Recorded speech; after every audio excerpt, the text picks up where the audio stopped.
رحم الله من قرأ الفاتحة. بسم الله الرحمن الرحيم. الحمد لله رب العالمين الرحمن الرحيم إياك نعبد ونستعين بسم الله الرحمن الرحيم قل هو الله أحد بسم الله الرحمن الرحيم لا حول ولا قوة إلا بالله العلي العظيم. أعوذ بالله من الشيطان اللعين الرجيم. بسم الله الرحمن الرحيم. الحمد لله رب العالمين، والحمد لله الذي نور قلوبنا بمحبة علوية، والحمد لله الذي جعلنا من المتمسكين بولاية المرتضوية، والحمد لله الذي فرض مودته على العربية والعجمية وعلى مبلغ رسالاته الإلهية سيدنا ومولانا ومولى الثقلين جد الحسن والحسين أبي القاسم مصطفى محمد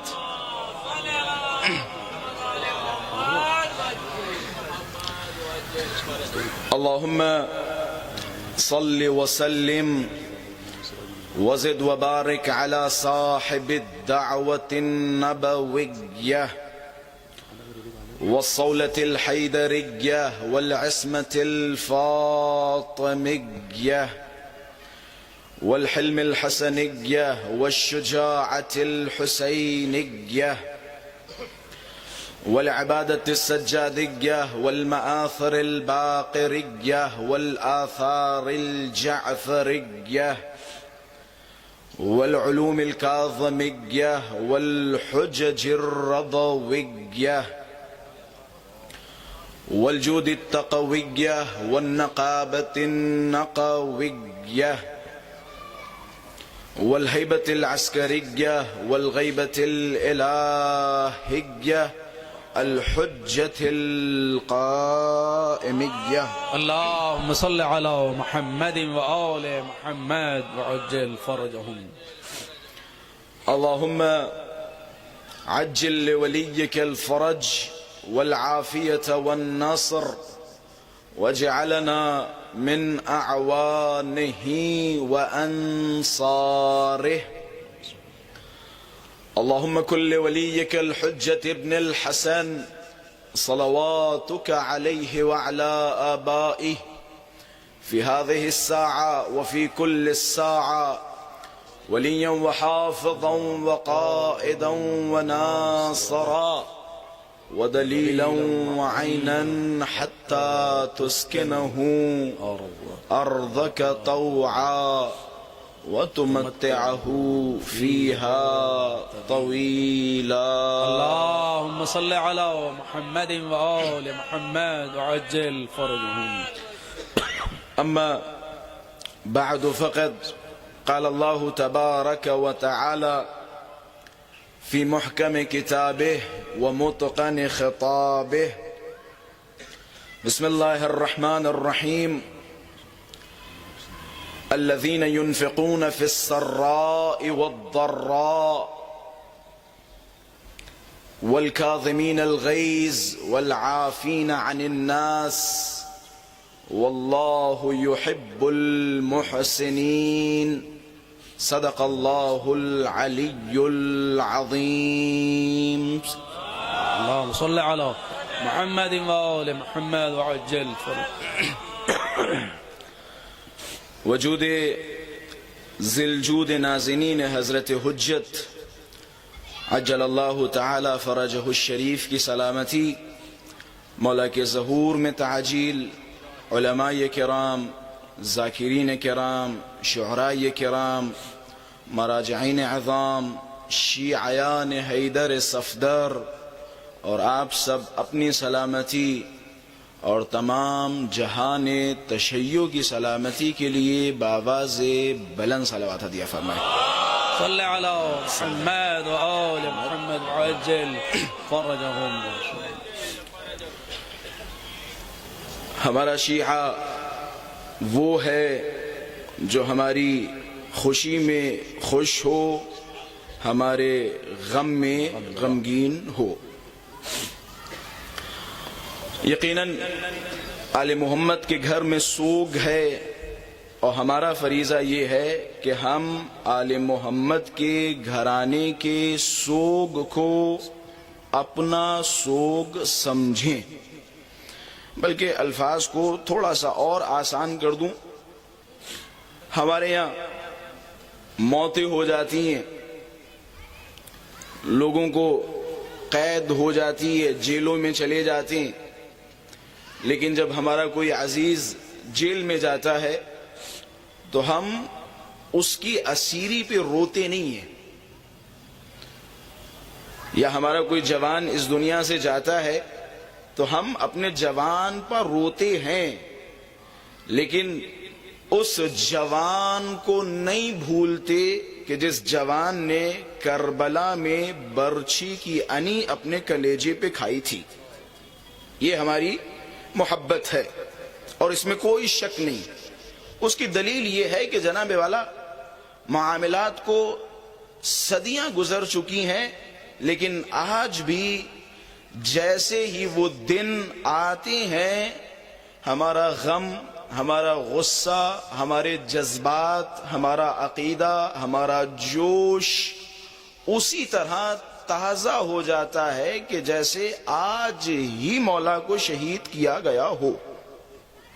سلام کریں ان ماؤں کو جنہوں نے آپ کی ایسی تربیت کی، سلام کریں ان ماؤں کو جنہوں نے آپ کو فرش عزا پر آنا سکھایا، سلام کریں ان ماؤں کو جنہوں نے گود میں اہل بیت اطہار کی معرفت کی گھٹی پلائی. واہ. سلام کریں ان ماؤں کو جنہوں نے گود میں سب سے پہلا کلمہ اگر کوئی سکھایا تو اس کا کہیں نہ کہیں تعلق انہی ازواج کی طرف ہے. بے شک. اور یہی وجہ ہے مولا نے فرمایا ہماری محبت بہت ساری جگہوں پر کام آئے گی. مرنے کے بعد جو سب سے چھوٹی جگہ ہے جہاں ہماری محبت کام آئے گی، آپ تصور کیجئے جناب والا چھوٹی جگہیں کون سی ہو سکتی ہیں. تصور کیجئے ایک لمحے کے لیے مولا کے جملات ہیں. ہماری محبت بہت ساری جگہوں پر کام آئے گی. ایسرها الموت، سب سے چھوٹی جگہ جہاں تم ہماری محبت کا احساس کرو گے وہ موت کا وقت ہے، جہاں ہماری محبت کام آئے گی. حشر میں ہماری محبت کام آئے گی.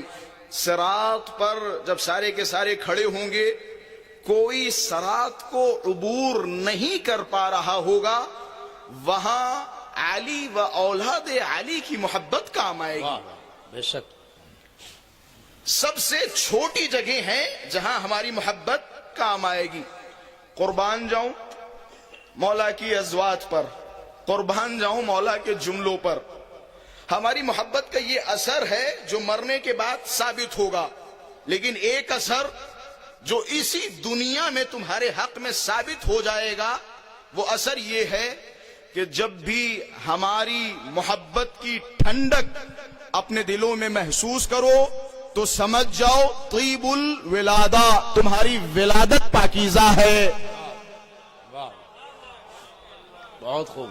اس پرآشوب دنیا میں جہاں چاروں طرف خباثتیں ہوں، نجاستیں ہوں، جہاں محارم محفوظ نہ ہو، جہاں کسی طرح کی کوئی پرائیویسی نہ ہو، اس زمانے میں اگر مولا ضمانت دے دینا کہ تم شکر ادا کرو اگر تم نے اپنے وجود میں کاظم کی محبت کو محسوس کر لیا تو سمجھ جاؤ تم حلال زادے ہو،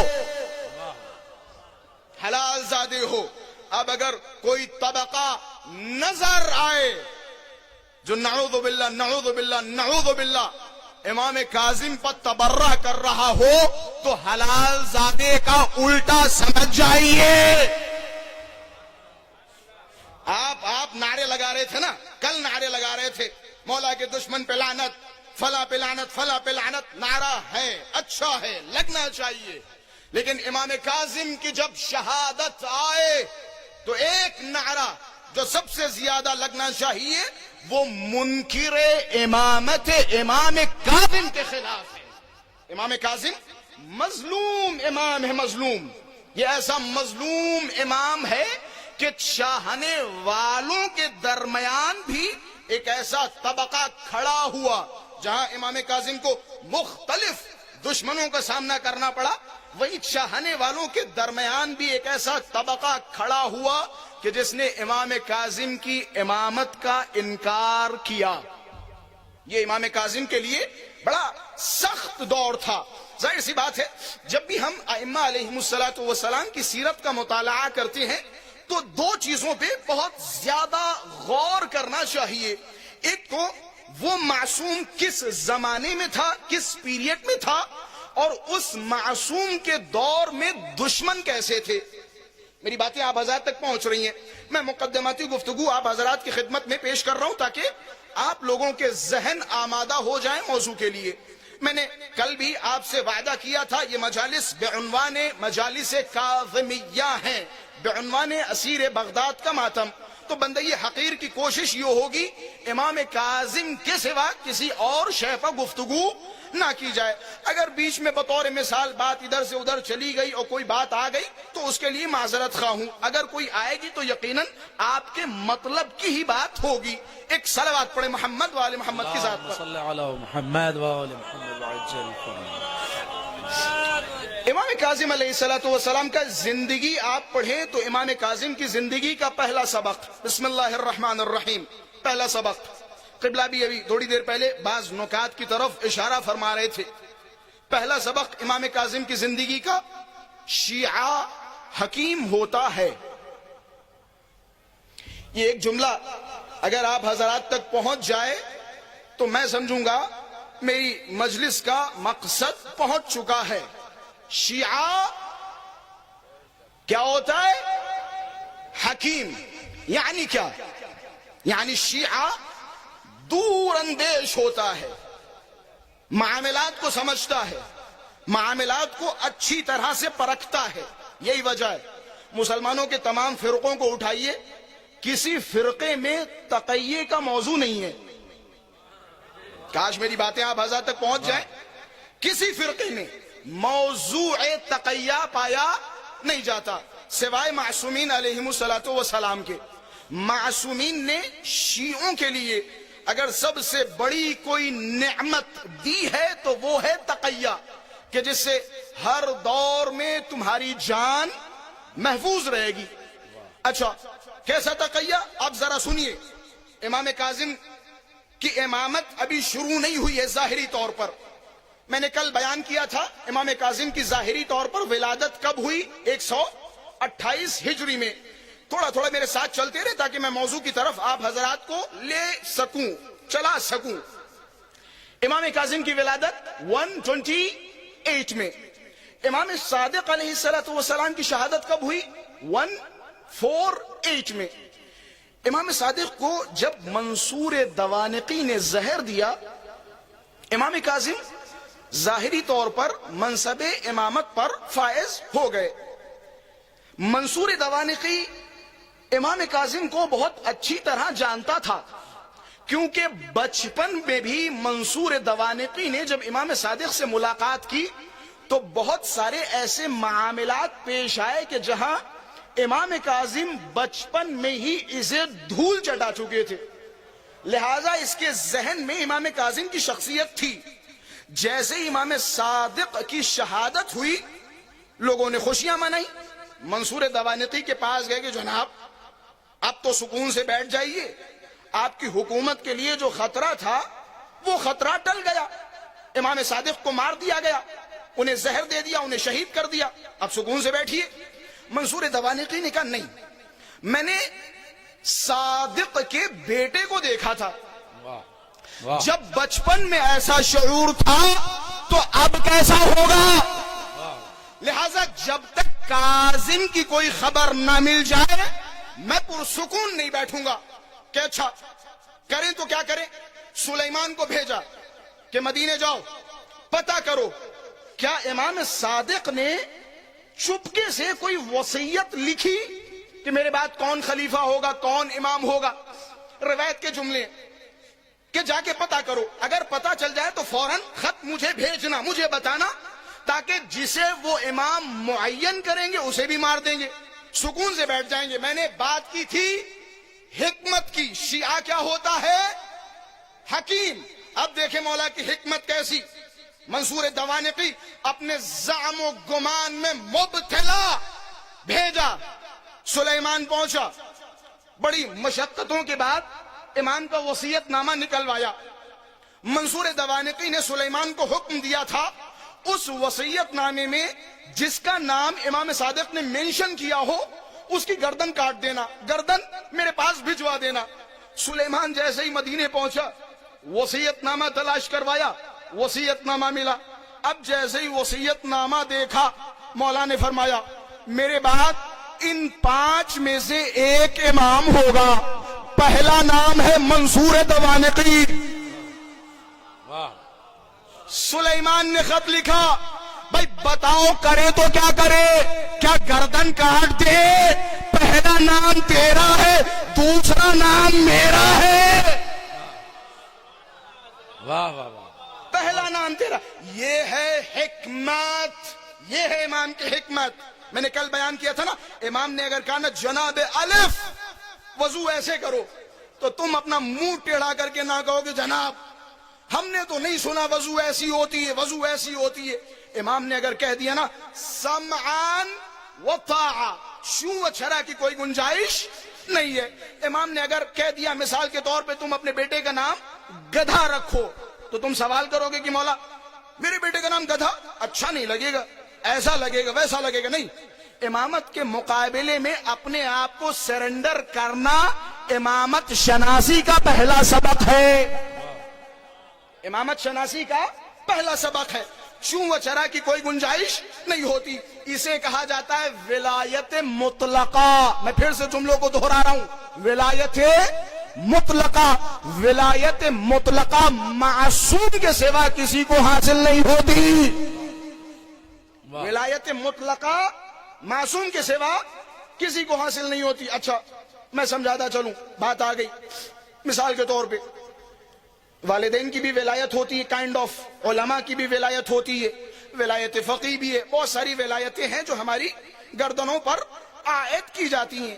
انہی میں سے ایک ولایت امام معصوم ہے۔ میں ساری ولایتوں کو کنارے رکھتا ہوں، ولایت معصوم ایک طرف رکھتا ہوں، یہ اس میں گھبرانے والی کوئی بات نہیں ہے، اصولی بات ہو رہی ہے، کلامی بات ہو رہی ہے۔ مثال کے طور پہ امام کی ولایت کے سوا جتنی بھی ولایتیں ہیں ان میں سے اگر کوئی کہہ دے جناب حمید الصاحب آپ اپنے والد صاحب کا سر قلم کر دیجئے، یا مثال کے طور پہ جناب الف صاحب، اللہ سب کے والدین کا سایہ سروں پہ قائم و دائم رکھے، جناب فلاں آپ اپنے والد محترم کا سر قلم کر دیجئے، کیا اس دنیا میں کوئی ایسی ولایت ہے کہ جس کے کہنے پر آپ اپنے والد کا سر قلم کر دیں گے؟ لکھنؤ میں ایسا سناٹا، میں نے کل بیان کیا تھا، امامت کا مرکز ہے، تم سے لوگوں نے امامت سیکھی، تمہارے بزرگوں سے امامت سیکھی، کیا کوئی ولایت ہے جس کے کہنے پر آپ اپنے باپ کا سر قلم کر سکتے؟ کوئی ولایت نہیں۔ یہ ہو گئی ساری ولایتیں۔ ایک ولایت ایسی ہے اگر جس نے کہہ دیا یا ہارون ادخل فی ھذا التنور، ہارون تنور میں چلے جاؤ، اب یہاں کھڑے ہو کے سوچا نہیں جاتا، مولا نے کہا تو جانا ہے۔ اب قارون جلے یا بچے، مولا کے حوالے.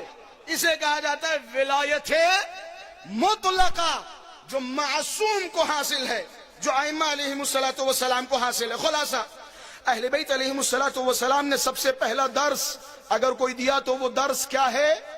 درس حکمت. شیعہ حکیم ہونا چاہیے، شیعہ زمانہ شناس ہونا چاہیے. میں نے موضوع رکھا تھا مناظرات امام کاظم. امام کاظم نے کس سنجیدگی کے ساتھ اور کس بہترین روش کے ساتھ یہ جو ممبروں پہ بیٹھ کر آسانی سے علی علی ہو رہا ہے، حسین حسین ہو رہا ہے، مکتب تشیع کا دفاع ہو رہا ہے، یہ امام کاظم و باقر و صادق علیہ السلام کی دین ہے. امام باقر علیہ السلام نے ایک یونیورسٹی کی بنیاد رکھی. امام جعفر صادق علیہ السلام نے اس یونیورسٹی کو عالمی بنایا، انٹرنیشنل یونیورسٹی میں تبدیل کیا. میں یہ الفاظ صرف الفاظ کی حد تک نہیں بیان کر رہا ہوں، باقاعدہ امام جعفر صادق علیہ السلام نے جو سب سے اہم کام کیا تھا، امام نے اپنے زمانے میں نمائندے بنانے شروع کر دیے تھے. اگر آپ تاریخ دیکھیں امام صادق علیہ السلام کی، تو مولا نے ہر شہر میں ناقل احادیث کو بٹھا دیا تھا کہ تم روایات نقل کرنا شروع کر دو. یہ امام صادق علیہ السلام کا کارنامہ تھا. اچھا، جب یہ کارنامہ امام کاظم کے ہاتھوں میں آیا، امام کاظم نے کیا کیا؟ وہ یونیورسٹی جو امام محمد باقر نے بنائی، امام جعفر صادق نے انٹرنیشنل بنایا، اسی یونیورسٹی کو امام کاظم نے استحکام عطا کیا. کیسا استحکام عطا کیا؟ اس دور میں جو تھوڑے موڑے شک و شبہات رہ گئے تھے، امام کاظم نے اپنے دور میں ان شک و شبہات کو دور کر دیا.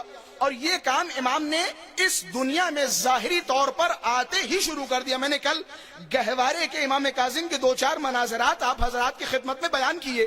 اب آئیے، میں نے شروع میں ایک جملہ کہا تھا، ائمہ علیہم السلام کا زمانہ تب سمجھ میں آئے گا جب ان کے دور کے دشمنوں سے بھی آشنائی ہو.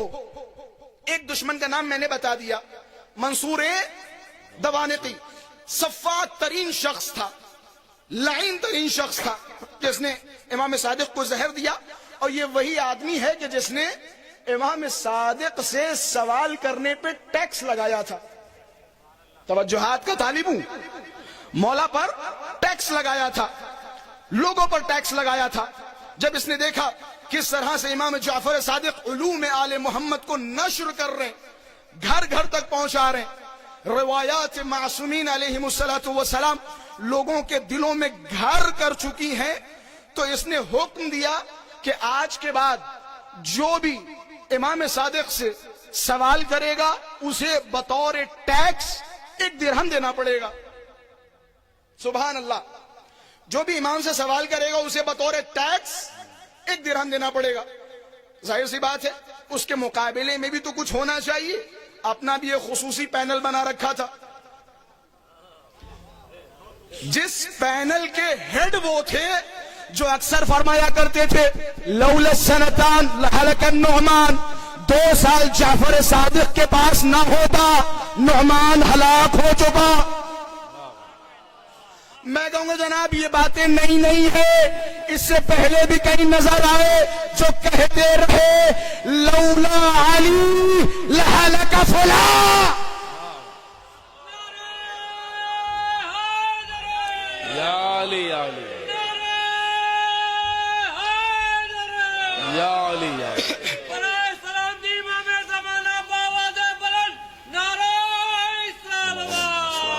اللهم صل على محمد. لولا السنتان لهلك النعمان. جناب تم ہمیں فالو کر رہے ہو. ہمارے پاس اگر یہ 2 سال جو امام جعفر صادق سے سیکھا اگر یہ نہ ہوتا تو آج نعمان بن ثابت نہ ہوتا، ابو حنیفہ نہ کہلاتا، امام نہ کہلاتا، اگر امام کے سامنے زانو ادب نہ ٹیکے ہوتے. جناب یہ شیعوں کا فخر ہے، فخر ہے. تم فقہ ان سے لیتے ہو جنہوں نے دین کا طریقہ میرے مولا سے لیا. یہ ہمارا فخر ہے، واہ یہ ہمارا فخر ہے. خلاصہ اس نے ایک پینل بنایا ہوا تھا، جو بھی امام جعفر صادق سے سوال کرے گا اسے بطور ٹیکس حکومت کو 1 درہم پے کرنا پڑے گا. جو ہمارے مولوی سے سوال کرے گا اسے الٹا 1 درہم دیا جائے گا. اب ظاہر سی بات ہے مولا کے چاہنے والے ہر دور میں نادار رہے، جیبیں خالی رہیں، اتنی جیبیں نہیں بھری تھی. مولا کے پاس ایک صاحب گئے کہ مولا معاملات بڑے سخت ہو گئے، سوال کیسے کریں؟ یہی معاملہ اور یہی شکایت کرنے کے لیے جو آپ کے پاس حاضر ہوا 1 درہم پے کر کے آیا ہوں. مولا کوئی راستہ بتائیے. مولا نے کہا پریشان ہونے کی بات نہیں ہے، یہ حکمت امام ہے، پریشان ہونے کی بات نہیں ہے. مولا کیا کریں؟ کہ تمہارے پاس پیسے نہیں ہے؟ کہ مولا پیسے نہیں ہے. کہ پہلے ان کے پاس جاؤ، ان سے سوال کرو، 1 درہم لو، وہی درہم ان کے خزانے میں دے کر اپنا دین ٹھیک کروا لو. واہ واہ ایک صلوات پڑھے محمد والے محمد کی ذات. اللہم صلی علی واہ واہ جناب مؤدبین بالحکمہ، امام کہتے ہی اسے ہیں جو اللہ کی طرف سے حکمت پر مؤدب ہو، جو حکیم ہو. جس کے اندر حکمت نہیں وہ امام نہیں، جس کے اندر دور اندیشی نہیں وہ امام نہیں. مثال کے طور پہ امام تشریف فرمائے، بنو امیہ کے کچھ جاسوس مولا کے پاس آئے، سوچا مثال کے طور پہ ان سے سوال و جواب کریں، ان کے نظریات کا علم ہو جائے اور جا کے بتائیں اور ان کی گردن کٹوا دیں. کہنے لگے مولا ان دونوں کے بارے میں کیا خیال ہے؟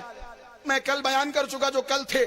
جب میں 2 کہوں تو وہیں جائیے گا جہاں پہنچانا چاہ رہا ہوں، جب 3 کہوں تو وہیں جائیے گا جہاں پہنچنا چاہیے، جب 4 کہوں تو شام بھی چلے جائیے گا. بھائی میری باتیں پہنچ رہی ہیں نا؟ کہ مولا ان دونوں کے بارے میں آپ کا کیا خیال ہے؟ میں بات کر رہا ہوں حکمت کی، امام کاظم کی حکمت. امام حکیم تھے، مؤدبین بالحکمہ. مولا ان دونوں کے بارے میں کیا خیال ہے؟ کہ کون دونوں؟ وہی ایک اس طرف ایک اس طرف. کیا خیال ہے؟ مولا نے فرمایا ہما امامان عادلان رحمت اللہ علیہما. وہ دونوں امام تھے، دونوں عادل تھے، دونوں پہ اللہ کی رحمت تھی. نہ جانے اتنی سی بات میں مسلمانوں کو کتنا سکون ملے گا. وہ دونوں امام تھے، دونوں عادل تھے، دونوں پہ اللہ کی رحمت تھی. چلے گئے، چاہنے والے بیٹھے تھے مولا کیا ہو گیا؟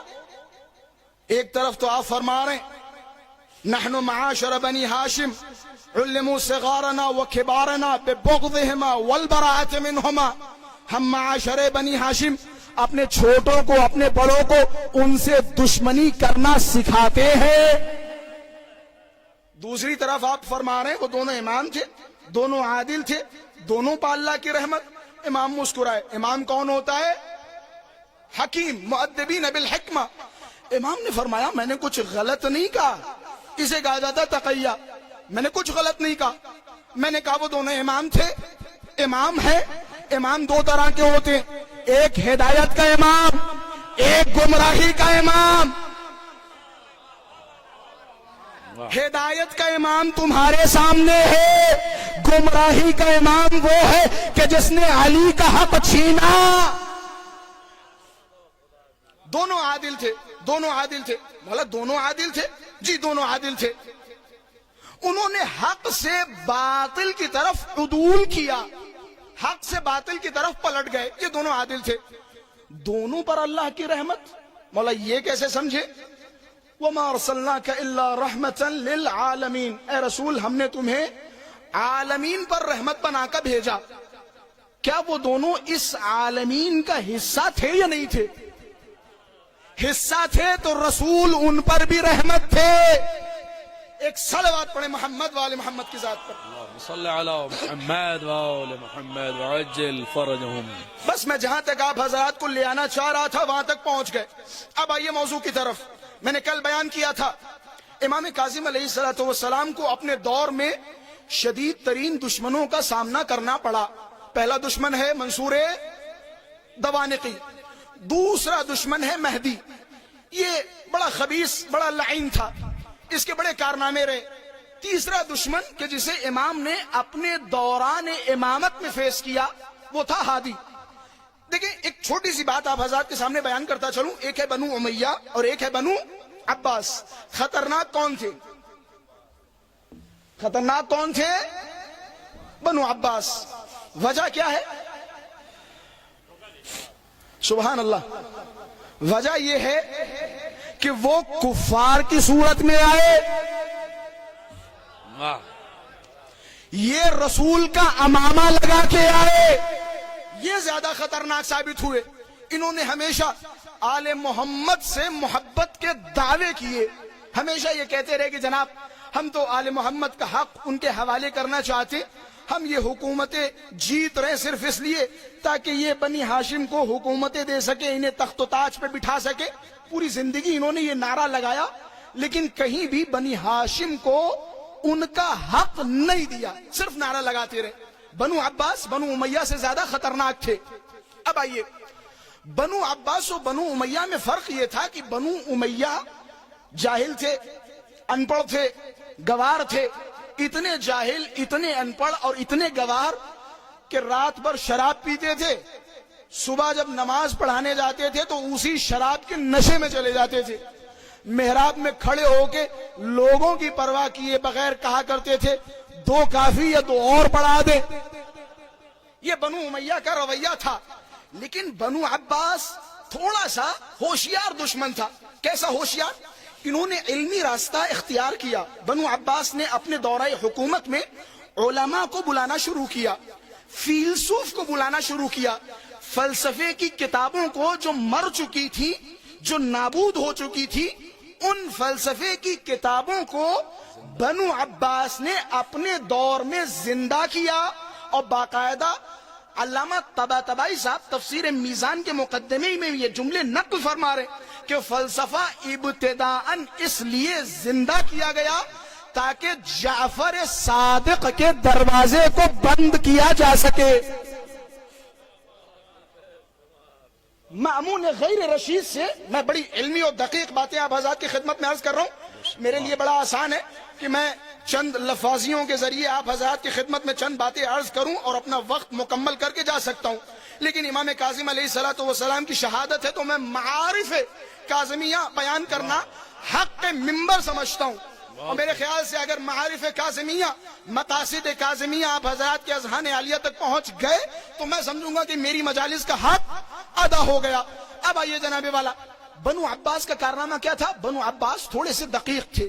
علامہ طباطبائی صاحب اپنی کتاب المیزان کے مقدمے میں ان جملوں کو لکھتے کہتے ابتداءً جب فلسفے کو بنو عباس نے اٹھایا یا دوبارہ زندہ کیا تو ان کا مقصد یہی تھا کہ اس فلسفے کے ذریعے امام جعفر صادق، امام کاظم، امام محمد باقر کے علمی دروازوں کو بند کیا جا سکے.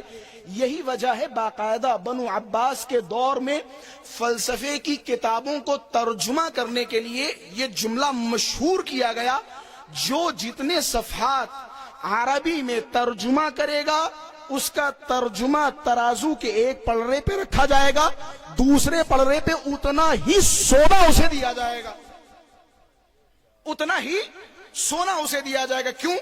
کیونکہ مأمون غیر رشید اور ہارون غیر رشید جانتا تھا کہ اگر مذہب کو کوئی نقصان پہنچایا جا سکتا ہے تو وہ راستہ یہ ہے. ایک صلوات پڑھے محمد والے محمد کے ساتھ. محمد والے. خیر میرے خیال سے یہ باتیں تھوڑی سی دقیق ہو جائیں گی تو ان باتوں کو یہیں پہ چھوڑ دوں. آپ کی سماعتوں سے بھی نظر آ رہا ہے کہ تھوڑی سی یہ باتیں دقیق تر ہوتی چلی جا رہی ہیں، تو میں آسانی سے اپنے موضوع کی طرف آ جاؤں اور آپ کی سماعتوں کے مطابق 2-4 الفاظ مولا کی مدح میں عرض کروں. موضوع ماشاءاللہ سے آپ حضرات کے اذہان عالیہ تک میں کل پہنچا چکا. امام کاظم علیہ السلام نے اپنے مناظرات کے ذریعے، اپنے حجج کے ذریعے کس طرح سے دین اسلام کو استحکام بخشا، کس طرح سے بصیرت اور حکمت کا سہارا لیتے ہوئے تشیع کو اتنی دور لا کے چھوڑ دیا اور اتنی دور پہنچا دیا جہاں تک دشمنوں کی رسائی نہ تھی. یہ امام کاظم کا کارنامہ تھا. امام کاظم بچپن سے ہی امام کا جو ایک لقب ہے وہ یہ کہ امام کاظم مجتہدین کی زینت ہوا کرتے تھے. علمی مناظرات عجیب و غریب ہوا کرتے تھے.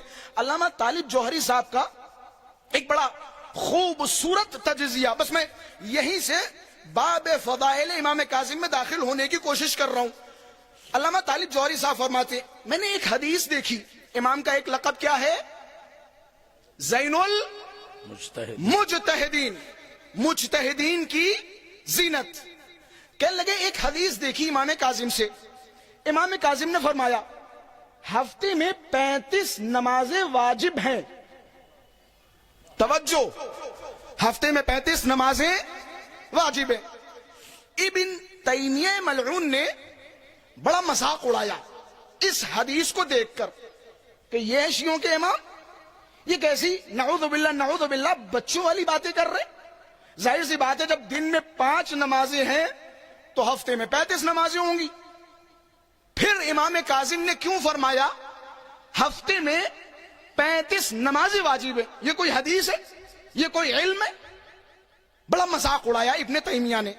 علامہ طالب جوہری صاحب فرماتے میں نے دیکھا ابن تیمیہ کا یہ مذاق اڑانا. ایک زمانہ تھا, محسن الحکیم صاحب کا دور تھا.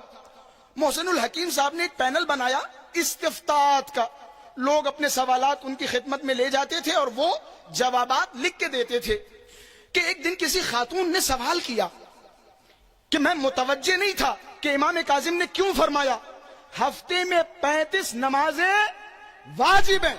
پوری طاقت کے ساتھ مولا کے علمیت کو سماعت کیجئے. ہفتے میں 35 نمازیں واجب. کہ میں بڑا پریشان حیران تھا. وجہ کیا ہے جو مولا نے فرمایا؟ یہ تو سامنے کی چیز ہے نا, کیا ضرورت تھی کہ ایک خاتون نے ایک دن سوال کیا. مثال کے طور پر میں لکھنؤ سے روانہ ہوا, 5:30 بج رہے تھے, میں نے فجر کی نماز پڑھی. کسی ایسے ملک میں پہنچا جہاں لینڈنگ کے بعد فجر کی اذان ہونے لگی. سلام ہو موسی کاظم پا, کاش پہنچا سکوں. کسی ایسے ملک میں پہنچا جہاں فجر کی اذان ہونے لگی. اب بتائیے جناب, کیا نماز فجر وہاں بھی پڑھنی پڑے گی؟ کہ اس دور میں جو پینل بنایا گیا تھا انہوں نے جواب لکھا کہ بے شک نماز فجر وہاں بھی پڑھنی پڑے گی. لکھنؤ میں آپ پڑھ چکے, لیکن وہاں پہنچے تو وہاں بھی فجر کی اذان ہو رہی تھی, تو آپ کو نماز فجر وہاں بھی پڑھنی ہوگی. اس دور میں اپنی نوعیت کا یہ ممتاز سوال تھا اس دور کا کہ نماز فجر وہاں بھی پڑھنی پڑے گی. کہ لیکن وہ جواب بھیجنے سے پہلے ہم لوگوں نے سوچا کہ ایک مرتبہ کیوں نہ محسن الحکیم صاحب کے پاس بھیج دیا جائے تاکہ اس پہ وہ سائن کر دیں, اگر صحیح ہو تو ہم بھیج دیں. کہتے جب یہ جواب محسن الحکیم صاحب کے پاس پہنچا تو انہوں نے دیکھا غلط کا نشان لگایا کہ جواب غلط ہے. ہاتھوں کو جوڑا کہ قبلہ صاحب جواب غلط کیسے؟ کہ ہاں جواب غلط ہے. کہ دلیل کیا ہے؟ کہ دلیل یہ ہے کہ مولا موسی کاظم نے فرمایا ہفتے میں صرف 35 نمازیں واجب ہے. قربان جاؤں مولا کے جملوں پر, قربان جاؤں مولا کے جملوں پر. یہی وجہ ہے امام کاظم کو زین المجتہدین کہا گیا. کہتے ہیں امام کاظم علیہ السلام 3 برس یا 4 برس کے تھے. ابو حنیفہ صاحب مولا صادق سے ملنے کے لیے آئے. اب جیسے ہی مولا صادق کے دروازے پہ پہنچے, شیعوں کا آنا جانا تھا, مولا صادق کے پاس ہجوم لگا تھا, انہیں گھسنے کی اجازت نہیں ملی.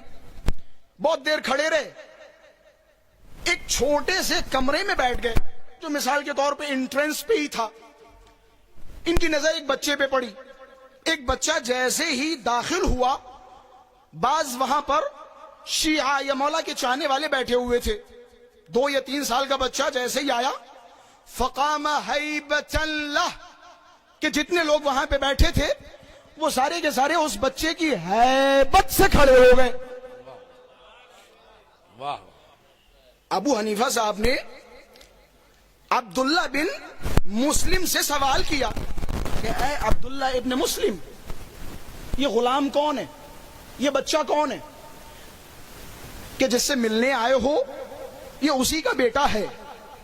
کہ اچھا، شیعوں کے درمیان بچوں کا اتنا احترام کرتے کہ شیعہ بچے کا احترام نہیں کر رہے، اس امام کا احترام کر رہے ہیں جو پیدا ہونے سے پہلے بھی امام تھا. واہ بچے کا احترام نہیں بلکہ امام کا احترام ہو رہا ہے. کہ اچھا چلو آؤ، شیعوں کی نظروں میں یا شیعوں کے سامنے کس طرح سے اس بچے کو ذلیل کرتا ہوں، نعوذ باللہ نعوذ باللہ، کہ ابھی اس بچے کو رسوا کر دوں گا. جیسے ہی عبداللہ ابن مسلم نے یہ سنا نا، لفظ کہا مہ لن تقدر علی ھذا، میں اس مہ کا ترجمہ کروں تو سیدھے الفاظ میں یہ کہہ سکتا ہوں، اپنا منہ بند کر لے، تجھ میں مجال نہیں ہے جو اس بچے کو خاموش کر سکے. یہ آل محمد کے گھرانے کے بچے. وہ جملہ یاد آ گیا جب ابو الفضل عباس کا تذکرہ ہوا نا، تو مولا ابو الفضل کی تعریف کرتے ہوئے مولا صادق نے جملے فرمائے کہ تم عباس کا مقابلہ کر رہے ہو، تمہیں پتہ ہے عباس کون ہے؟ انہو زق العلم زقن، عباس وہ ذات ہے جنہیں جس طرح سے پرندہ اپنی چونچ میں رکھ کے اپنے بچے کو دانا کھلاتا ہے، اسی طرح علی نے عباس کو اپنے دہن مبارک سے علم کی زبان چسائی ہے. یہ وہ گھرانہ ہے، یہ وہ گھرانہ ہے جہاں علوم آل محمد زبانوں سے چسائے جاتے ہیں. یہ اس گھرانے سے تعلق رکھتے ہیں. ابو حنیفہ نے جیسے ہی دیکھا عجیب و غریب ماحول ہے، اس بچے کا اتنا احترام، اس بچے کی اتنی عظمت کہ ابھی میں اس بچے کو خاموش کر دوں گا. ابو حنیفہ اس بچے کے پاس گیا اور جانے کے بعد کہنے لگا، اے غلام، اے ننھے بچے، ذرا بتا، اگر کوئی شخص، کوئی غریب تیرے شہر میں آئے تو رفع حاجت کیسے کرے گا؟ بعض اوقات آل محمد سے بعض سوال اس لیے کیے گئے تاکہ نعوذ باللہ انہیں ذلیل اور رسوا کیا جا سکے، اپنے زعم و گمان کے مطابق ان کی توہین کی جا سکے. انہوں نے بھی اپنے گمان کے مطابق مولا سے سوال کیا کہ ذرا بتاؤ، کوئی شخص تمہارے شہر میں آئے تو رفع حاجت کے لیے کیا کرے، کہاں جائے؟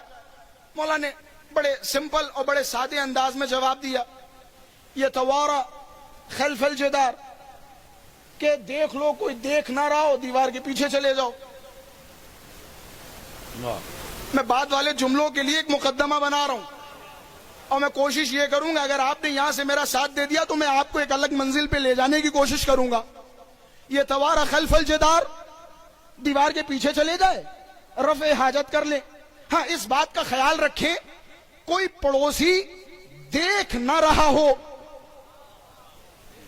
ایسی جگہ پہ نہ کرو جہاں پتھر آنے کا کوئی خطرہ ہو، بارشوں کا کوئی خطرہ ہو، یا ایسی جگہ پر یا ایسے درخت کے نیچے نہ کرو جو درخت پھلدار ہو. قبلے کی طرف نہ پیٹھ ہو نہ رخ ہو، قبلے سے پرہیز کرو. اس کے علاوہ جو بھی خلوت کی جگہ دیکھو وہاں کر لو. اب میں ہاتھوں کو جوڑوں گا، بڑے ادب اور احترام کے ساتھ کہوں گا، جناب آپ کو معلوم تھا یا معلوم نہیں تھا؟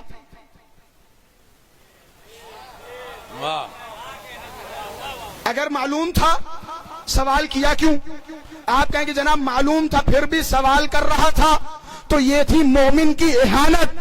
اگر معلوم نہیں تھا تو جملہ کہنے کا حق بنتا ہے، جسے پیشاب کرنے کا طریقہ نہ آتا ہو وہ جنت جانے کا طریقہ کیسے بتائے گا؟ صلوات پڑھ محمد وآل محمد کی ذات پر.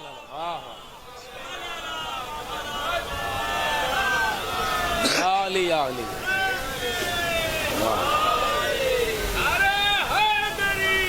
یا علی اللہ محمد وآل محمد. جسے جسے یہ طریقہ نہ آتا ہو وہ لوگوں کو جنت جانے کا طریقہ بتائے گا. اہل بیت علیہم الصلوۃ والسلام نے بعض اوقات اپنے دشمنوں کو ذلیل و رسوا کیا.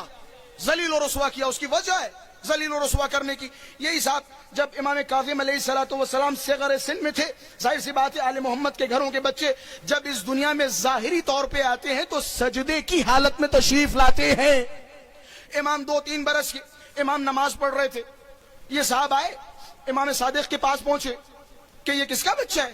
مولا مسکرائے کہ کوئی سوال ہے کہ یہ بچہ نماز پڑھ رہا ہے اور اس کے سامنے سے لوگ آ جا رہے ہیں, اس کی نماز تو مکروہ ہو گئی. اس کے سامنے سے لوگ گزر رہے ہیں, اس کی نماز تو مکروہ ہو گئی, اس کی نماز خراب ہو گئی. مولا نے کہا اچھا جا کے اسی بچے سے کہو. اب جب یہ امام کاظم کے پاس پہنچے, امام کاظم کا سن 3 سے 4 برس, جیسے ہی پہنچے اور پہنچنے کے بعد کہا کہ جناب آپ نماز پڑھ رہے تھے اور آپ کے سامنے سے لوگ آ جا رہے تھے, آپ کی نماز مکروہ ہو گئی. بس جیسے ہی سننا تھا امام نے جملہ فرمایا, قرآن مجید کی آیت کی تلاوت کی, نحن اقرب الیہ من حبل الورید. ارے وہ تیری نماز ہے جو کسی بندے کے گزرنے سے ٹوٹ جائے, خدا شہر رگ سے زیادہ قریب ہے. واہ واہ واہ. آج جب آپ مدنی طریقہ دیکھیں تو تعجب نہ کریں. صلوات پڑھیں محمد وآل محمد کی ذات پر. صلی علی محمد وآل محمد وعجل فرجهم. جب آپ معذرت کے ساتھ جب آپ کی فقہ جعفر صادق کے سوا ہوگی, جب آپ کی فقہ محمد باقر کے سوا ہوگی, جب آپ کی فقہ موسی کاظم کی سوا ہوگی, تو یہی حالت ہوگی, یہی نتیجہ ہوگا. پھر آپ کو خاک شفا پر سجدہ کرنا حرام نظر آئے گا, کتے کے فضلے پہ سجدہ کرنا جائز نظر آئے گا. جب آپ کی فقہ مولا صادق کے خلاف ہوگی. ایک صاحب آپ فخر کیجئے آپ کی فقہ مولا صادق سے پہنچی, آپ فخر کیجئے آپ کے پاس علوم امام کاظم سے پہنچے. فرقہ بطریہ کا نام سنا ہوگا یقیناً, لکھنؤ والوں نے اگر نہ سنا ہو تو پھر ہندوستان میں کسی نے نہیں سنا ہوگا. فرقہ بطریہ, اسی فرقے کا ایک شخص امام کی خدمت میں آیا. اچھا اب جب میں نے کہہ دیا تو اس کا چھوٹا سا پس منظر بیان کر دوں تاکہ لطف آئے نتیجے میں. اصول کافی کی روایت سے نتیجہ دوں گا. فخر کیجئے گا کہ جناب آج جس مکتب کے پیروکار ہیں اس مکتب میں اہل بیت علیہم الصلوۃ والسلام نے کتنے محکم دلائل سے ہمیں نواز دیا. اور مولا نے کہہ دیا جاؤ لوگوں کے سامنے دعویٰ کرو نحن ابناء الدلیل, ہم دلیلوں کے فرزند ہیں, ہم دلیلوں کے فرزند ہیں. آپ نے دیکھا ماشاءاللہ سے ڈیبیٹ ہوتے ہیں بہت سارے. میں نے کہا صاحب یہ جو آپ ڈیبیٹ فرما رہے ہیں توحید کے مسئلے میں شاباش ہے, آپ سلامت رہیں, لیکن جتنا کشادہ دلی کے ساتھ آپ توحید پر ڈیبیٹ کرنے کے لیے آمادہ ہو جاتے ہیں اتنی ہی کشادہ دلی کے ساتھ کبھی امامت پہ ڈیبیٹ کرنے کے لیے آمادہ ہو جائیے. واہ واہ واہ. وہاں تو آپ نے کہہ دیا میتھڈز ہمارے لیے صرف اور صرف عقل ہوگی, وہاں آپ کو عقل نظر آتی ہے, لیکن معاملہ جب امامت کا ہوتا ہے تو عقل کو طاق پہ رکھ دیتے ہو, وہاں عقل کا کوئی کام نہیں ہوتا. یہ اہل بیت علیہم الصلوۃ والسلام نے ہمیں سکھایا, مکتب کو مضبوط کیا. فرقہ بطریہ 4 اماموں کے بعد انہوں نے امام پنجم کا انکار کیا. جناب زید کی امامت کے قائل ہو گئے, جبکہ جناب زید ان سے متنفر تھے. اسی فرقے کا نام ہوا فرقہ زیدیہ. زیدی شیعہ اور ہیں, فرقہ زیدیہ اور ہے. اس کا ایک نام ہے فرقہ بطریہ. اچھا جناب فرقہ بطریہ کیوں پڑا؟ ان کا ایک عقیدہ تھا نحن نتولى عليا ونتولى فلانا وفلانا وفلانا, یا فلانا وفلانا وفلانا وفلانا وفلانا, 2-4 مرتبہ زیادہ کہہ دو, کیا حرج ہے. ہم علی سے بھی محبت کریں گے اور جتنے بھی فلا فلا فلا فلا فلا فلا فلا فلا فلا فلا ہے ہم ہر فلا سے محبت کریں گے علی کے ساتھ. امام نے انہیں بھگایا کہ کیا باطل عقیدہ لے کے آ گئے ہو, کیا باطل عقیدہ لے کے آ گئے؟ امام نے انہیں بھگایا. انہیں جب بھگایا تو مولا نے ایک جملہ فرمایا, انتم بترتم امرنا. بترا کہتے توڑنے کو. پیچھے والے بھی جو وہاں کھڑے ہیں وہ بھی انشاءاللہ ایسا محسوس کریں گے کہ میں فرش عذاب پہ بیٹھا ہوں. انتم بترتم امرنا. سخت تو نہیں ہو رہی باتیں؟ آمادہ ہے؟ اللہم صلی علی محمد وآل محمد. یہی ہونا چاہیے. واہ. مولا نے جب فرقہ بطریہ کے اس آدمی کو بھگایا تو مولا نے فرمایا انتم بترتم امرنا. تم نے ہمارے امر کو توڑ دیا, تم نے ہمارے مشن کو توڑ دیا. اس تاریخ سے ان لوگوں کا نام ہو گیا فرقہ بطریہ. کچھ کہنے کی ضرورت ہے؟ اگر کوئی معاشرے میں ایسا نظر آئے جو امر امامت کو توڑتا ہوا دکھے تو سمجھ جانا فرقہ بطریہ کی شاخ ہے. یہ بطریہ کی شاخ ہے. جو امر امامت کو یا منصب یا مشن امامت کو توڑتا ہوا نظر آئے. امامت کا ایک مشن ہے, امامت کا ایک ہدف ہے. امامت کا ہدف یہ ہے کہ ہماری امامت, ہماری محبت لوگوں کے دلوں تک پہنچے, لوگوں کے دلوں تک پہنچے. اسی طرح ہمارے دشمنوں کی نفرت بھی لوگوں تک پہنچے, یہ ہدف ہے. آپ زیارت اربعین پڑھیے جناب, زیارت اربعین. اربعین کی زیارت پہ آپ جاتے نا, دیکھیں اپنی طرف سے باتیں کرنا بڑا آسان ہے. معصوم کے کلام سے گفتگو کرنا ہر کسی کے بس کی بات نہیں. ٹھیک ہے, آپ زیارت اربعین پہ جاتے ہیں نا, آپ سے سوال کیا جاتا ہے کہ جناب اربعین کی زیارت پہ گئے تھے, کیا لے کے آئے, کیا لے کے آئے, کیا لے کے آئے. تمہیں کیا ضرورت ہے کہ تم بتاؤ کہ جناب ہم وہاں سے یہ مصلی لے کے آئے, وہاں سے ہم یہ کفن لے کے آئے, وہاں سے ہم سدھر کے آگے, وہاں سے ہم شریف ہو کے آگے, وہاں سے ہم خاک شفا کا پتلا بن کے آگے. مثال کے طور پہ آپ ان جملوں کو کیوں نہیں دہرا رہے ہو جو جملے مولا نے دہرائے؟ زیارت اربعینیہ پڑھو, جملہ دیکھو. ایک جملہ پتہ کیا ہے؟ ہم خطاب کرتے ہیں اللہم صلی علی محمد و آل محمد, اللہ محمد و آل محمد پہ صلوات بھیجے. اے میرے پروردگارہ, میں ان کی زیارت کے لیے آیا, میری دعا یہ ہے کہ مجھے موت نہ دے تب تک جب تک میں اللہ کے اوپر ایمان پر قائم و دائم رہوں.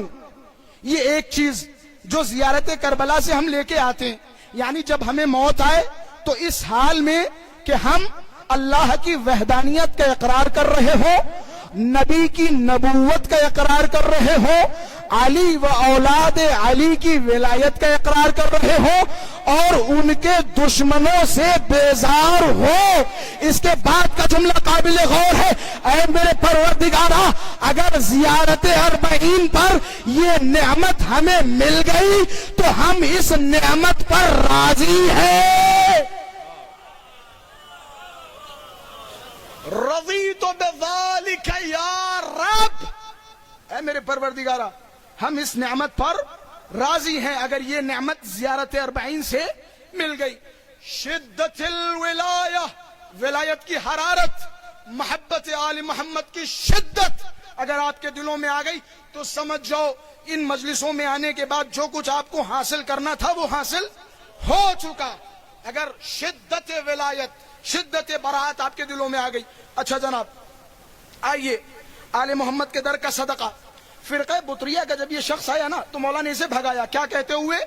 انتم بترتم امرنا, تم نے ہمارے امر کو توڑ دیا, چھوڑ دیا. انہیں بھگایا. اسی فرقے کا ایک آدمی گیا, مولا نے بٹھایا. سبحان اللہ, قربان جاؤں, اس حدیث کو سونے کے پانی سے اپنے گھروں کی دیواروں پہ لکھواؤ. مولا نے فرمایا تم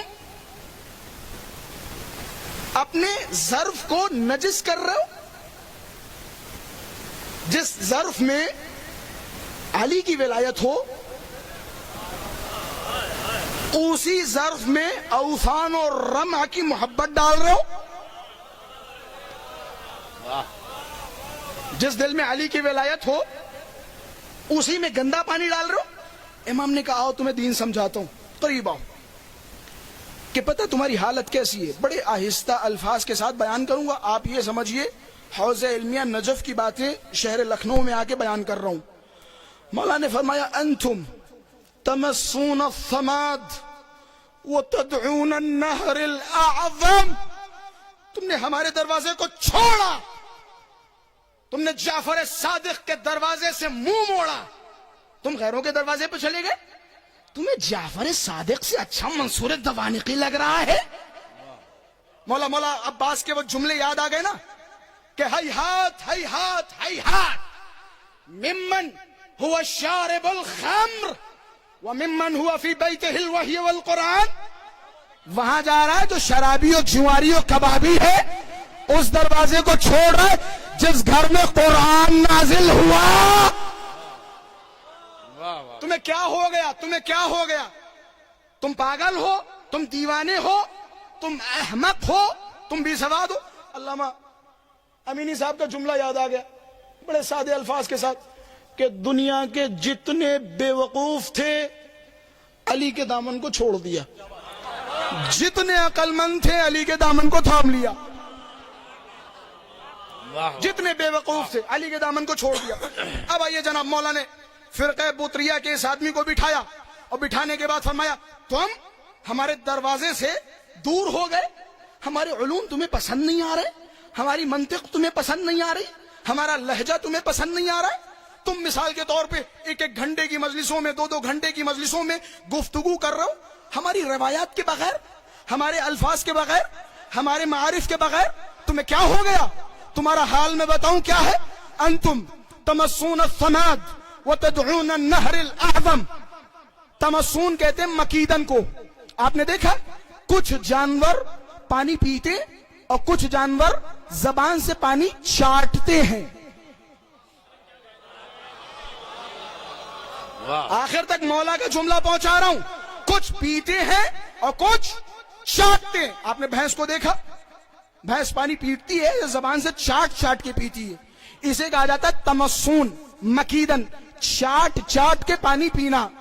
سماعت کہتے ہیں, آپ نے دیکھا یہ جو روڈ ہیں ان پہ جب بارشیں ہوتی ہیں چھوٹے چھوٹے سے گڈھے پڑ جاتے ہیں, ان گڈھوں میں گندا گندا پانی جمع ہو جاتا ہے. جب آپ اسکوٹی یا بائک سے جاتے اس گڈھے میں جیسے ہی ٹائر آتا ہے تو پچ سے آواز آتی ہے, پانی ادھر ادھر اچھل کے دوسروں کے اوپر گرتا ہے, گندا پانی.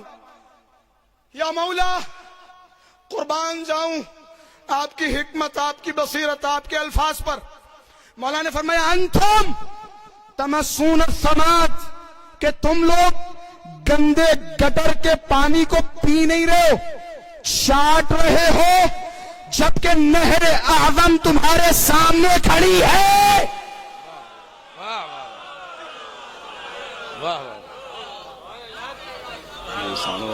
نہر اعظم تمہارے سامنے کھڑی.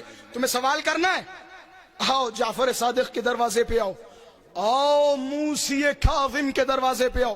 تم ان کے دروازے پہ جا رہے ہو سوال کرنے کے لیے, وہاں جا رہے ہو جنہیں خود اپنے مذہب کا علم نہیں ہے, جن کے فتاووں کا پورا سلسلہ اٹھا کے دیکھیے, خدا کی قسم آپ کو شرم آئے گی. بعض چیزیں ہم بھی کبھی کبھی نیشنل ٹی وی چینلز پہ دیکھتے ہیں تو ہمیں شرم آنے لگتی ہے اور کہنے کا دل کرتا ہے کہ جناب یہ باتیں ہماری نہیں ہیں, کسی اور کی ہیں. لیکن کروں تو کیا کروں, مجبور ہوں. حق یہ بنتا ہے کہ کہا جائے کہ جناب والا یہ باتیں فقہ جعفریہ سے تعلق نہیں رکھتی. امام کاظم کے علم کو دیکھے, امام کاظم نے کس طرح سے مناظرات کی, امام کاظم نے کس طرح سے علوم آل محمد کو پھیلایا. آپ نے اس جملے پہ غور کیا کس طرح سے مولا نے وضاحت کی علوم آل محمد کی. ہم سب کا فریضہ ہے علوم آل محمد سے متمسک ہو. میں نے کل اشارے میں فرمایا تھا اعرفوا منازل شیعتنا علی قدر روایتہم عنا. تمہیں شیعوں کی منزلت پہچاننی ہے, آپ سنیے سنجیدگی سے, سنجیدگی والی باتیں ہیں. آپ کو شیعوں کا مرتبہ جاننا ہے, کیسے جانو گے شیعوں کا مرتبہ؟ مولا نے فرمایا دیکھو یہ ہم سے کتنی روایات نقل کرتا ہے. لا يكون الرجل منكم فقيها حتى يعرف معاريض كلامنا. اما تم میں سے کوئی فقی نہیں ہو سکتا جب تک قال الصادق وقال الباقر نہ کرے. جب تک مولا کی دہلیز سے متمسک نہ ہو تب تک کوئی فقی نہیں بن سکتا. امام کاظم علیہ الصلوۃ والسلام نے بچپن سے ہی اپنے مناظرات کے ساتھ لوگوں کو بتا دیا کہ ہم کس گھرانے سے تعلق رکھتے ہیں. یہی ابو حنیفہ جب یہ آیا اور آنے کے بعد سوال کیا, یہی پہلا رفع حاجت کے بارے میں سوال کیا, مولا نے جواب دے دیا. پھر آگے بڑھا, اس کو اندازہ ہو گیا جو سوال یہ مولا صادق سے کرنے آیا تھا, امام نے جیسے ہی رفع حاجت کے حوالے سے جواب دیا اس سے یہ تو اندازہ ہو گیا تھا کہ وہ سوال جو ان کے والد سے کرنے آیا ہوں اس سوال کا جواب اسی بچے سے مل جائے گا, اسی بچے سے مل جائے گا. صاحب آگے بڑھے, کہنے لگے ممن المعصیہ, گناہ کون کرتا ہے؟ اللہ کرتا ہے, بندہ کرتا ہے, یا اللہ اور بندے دونوں مل کے کرتے ہیں؟ کون گناہ کرتا ہے؟ امام نے فرمایا 3 حالتوں سے خالی نہیں. توحید سیکھنی ہے, توحید ان کے دروازے پہ آگے سیکھو. مجھے بعض اوقات یہ میرے خیال سے الفاظ آپ حضرات کے اذہان عالیہ تک پہنچاتا چلوں. جوانوں, کسی چیز کا نہ ہونا اس بات کی دلیل نہیں ہے کہ وہ نہیں ہے, یا کسی چیز کا تم تک نہ پہنچنا اس بات کی دلیل نہیں کہ اس چیز کا وجود نہیں ہے. بس اتنا بتا دوں, آج جو کچھ خدا کو ثابت کیا جا رہا ہے آل محمد کی دہلیز کی دین ہے, آل محمد کی دہلیز کی دین ہے, جو لوگوں کو خدا پہ گفتگو کرنے کی منطق سکھائی. جناب ہشام نے جب ایک مناظرہ کیا نا, جناب ہشام آئے, مولا نے فرمایا ہشام تم نے جو وہ مناظرہ کیا تھا سناؤ. مناظرہ سنایا. مولا نے کیا خوبصورت مناظرہ کیا. ہشام کیسے مناظرہ کیا؟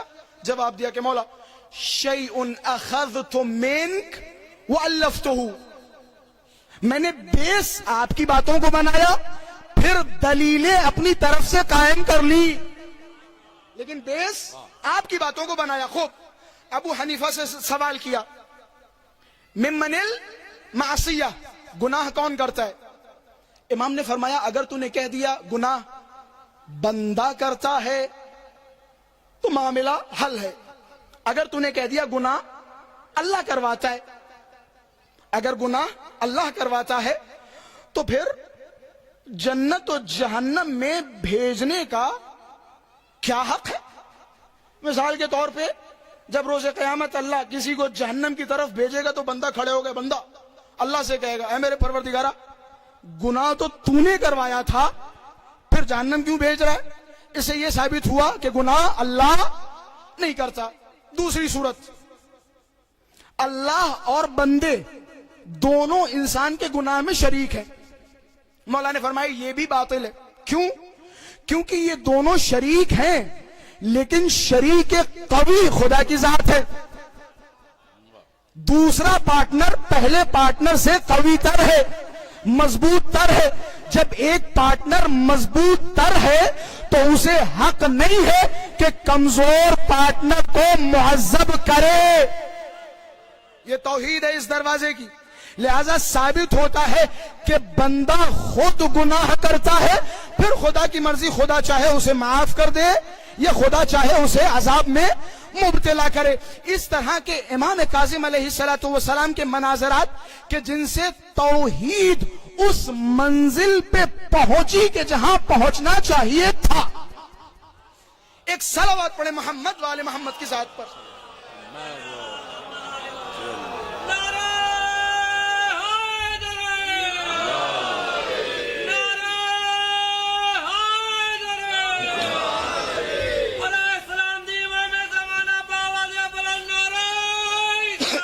اللهم صل على میں نے آپ حضرات کی خدمت میں عرض کیا تھا مناظرات امام کاظم. امام کاظم نے کس طرح سے مذہب کا دفاع کیا. منصور دوانقی میں نے بیان کیا منصور دوانقی کیسا تھا. مہدی میں نے ایک اشارہ کیا. اسی طرح صفاک ترین دشمنوں میں سے ایک دشمن تھا ہادی. یہ بنو امیہ کی بنو عباس کی فہرست میں نے بیان کیا تھا بنو امیہ اور بنو عباس میں فرق. بنو امیہ عیاش مزاج تھے، لیکن بنو عباس تھوڑے سے نسبتاً پڑھے لکھے تھے. یہ اپنی بزم میں علماء کو بٹھایا کرتے تھے، مناظرات کروایا کرتے تھے، مختلف مذہبوں کے لوگوں کو لاتے تھے، ڈیبیٹ کروایا کرتے تھے، اور ان کے درباروں میں ایک علمی گیدرنگز بھی ہوا کرتی تھی. لیکن اس سلسلے کا سب سے خبیث کوئی شخص اگر تھا تو وہ تھا ہادی. ہادی کے بارے میں مشہور ہے کہ یہ راتوں میں رقاصاؤں کو بلاتا تھا، ناچنے والیوں کو بلاتا تھا، گانے والوں کو بلاتا تھا. اسے گانے بہت پسند تھے. ابراہیم نامی ایک گلوکار اسے بلاتا تھا، اور بلانے کے بعد ایک ہی گانے کو، میں نے روایت ابھی جلد ہی کہیں دیکھی، ایک ہی گانے کو اس نے پوری رات ریپیٹ کروایا کہ پھر سے پڑھو، پھر سے پڑھو، پھر سے پڑھو. پوری رات اس نے اس گانے کو ریپیٹ کروایا. شراب کے نشے میں دھت رہا. صبح کی اذان ہونے لگی. اس کے بارے میں مشہور تھا. جب کسی نے ایک دن پوچھا، اے ابراہیم تم بڑے پیسے والے ہو گئے؟ عجب نہیں، ابراہیم نے کہا اگر ہادی 2 4 10 15 دن اور زندہ رہتا تو میرے گھر کی ساری دیواریں سونے کی ہو چکی ہوتی. اتنا بیت المال یہ خرچ کرتا تھا رقاصاؤں پر.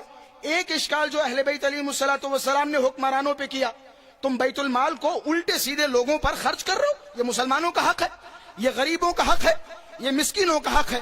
خلیفہ سوم کی حکومتوں میں اہل بیت علیہ السلام نے ایک اشکال جو کیا وہ یہی تھا کہ آپ بنو امیہ کے لوگوں کو حتی بی بی عائشہ نے اشکال کیا، خط لکھا اور کہا کہ جناب آپ مسلمانوں کے بیت المال کو کس طرح سے برباد کر رہے ہو، بنو امیہ پہ خرچ کر رہے ہو.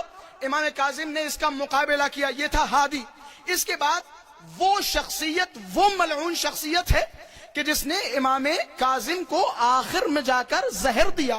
اس کا نام ہے ہارون غیر رشید. خدا اس پہ لعنت کرے. ایک صلوات پڑھے محمد والے محمد کی ذات پر. اللهم صل على محمد.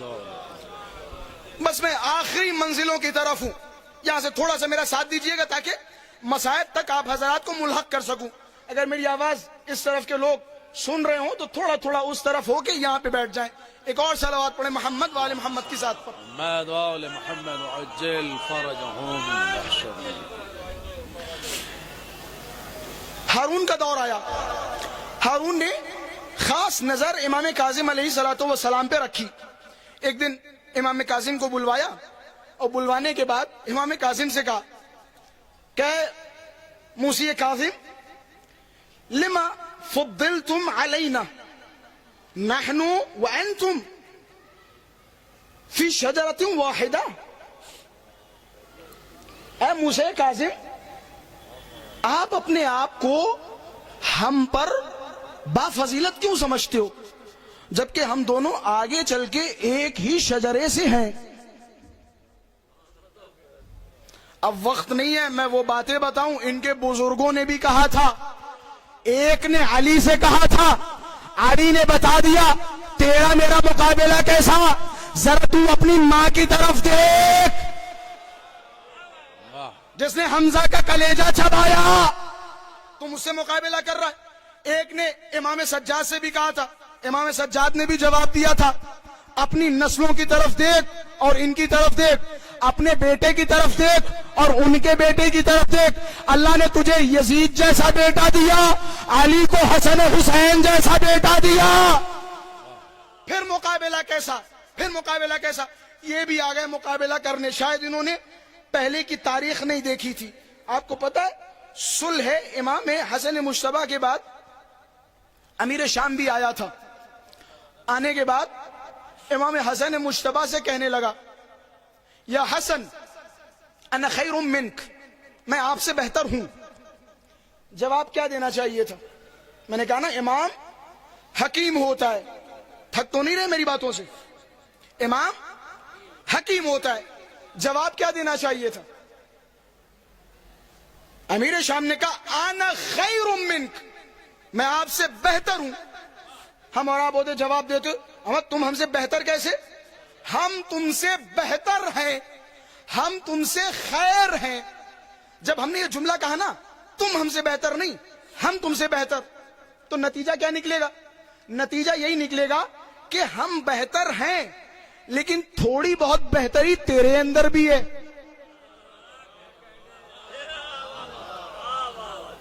امام حسن کے جواب سے اندازہ لگے گا. میں ایک مقدمہ بیان کر دوں. مقابلہ کس کا کس سے ہوتا ہے؟ مقابلہ اس سے ہوتا ہے جب مد مقابل میں ملتی جلتی صفات پائی جائیں. جب ملتی جلتی صفات پائی جاتی تب مقابلہ کہلاتا ہے. مثال کے طور پہ ایک طرف 40 kg ویٹ کا پہلوان ہے, دوسری طرف مثال کے طور پہ 80 کلو 90 کلو والا ہے. 80-90 کلو والا 40 کلو والے کو اگر گرا دے, اس پہ فخر و مباحات کرے تو اسے فخر و مباحات نہیں کہا جاتا. کہا جائے گا جناب مقابلہ بنتا ہی نہیں تھا, تم کہاں سے آگے مقابلہ کروانے. اس نے جملہ کہا کہ یا حسن انا خیر منک, میں آپ سے بہتر ہوں. امام نے یہ نہیں فرمایا کہ نہیں میں تجھ سے بہتر. کیا جملے فرمائے مولا نے. اب پتہ چلتا ہے کلام الامام امام الکلام. جس طرح سے امام سب سے آگے ہوتا ہے اسی طرح امام کا کلام بھی سب سے آگے ہوتا ہے. امام نے فرمایا اعوذ باللہ ان اقول انا خیر منک, کہ میں اللہ کی پناہ چاہتا ہوں مجھے یہ کہنا پڑے میں تجھ سے بہتر. ارے میرا تیرا مقابلہ کیسا؟ تیری ماں ہندا, میری ماں فاطمہ.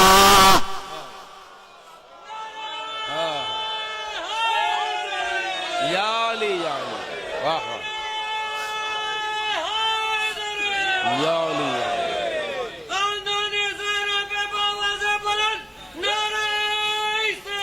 اللهم صل على محمد وآل محمد وعجل واہ. بس میں اختتام کی منزلوں کی طرف جا رہا ہوں. مقابلہ کس کا کس سے ہوتا ہے؟ تیرا میرا کیسا مقابلہ؟ ذرا تو دیکھ, تو اپنے شجرے کی طرف نظر ڈال. یہ آ کے امام کاظم سے کہہ رہا ہے ہمارا اور آپ کا شجرہ آگے چل کے مل جاتا ہے. ہم بنو عباس ہیں, آپ بنو ابو طالب ہو, آگے چل کے عبد المطلب پر مل جاتے ہیں. عجب نہیں, امام کاظم نے مسکراتے ہوئے فرمایا کہ ایک چھوٹا سا فرق ہے. فرق کیا ہے؟ نحن اقرب الیہ, ہم تجھ سے زیادہ ان سے قریب ہے. کیوں؟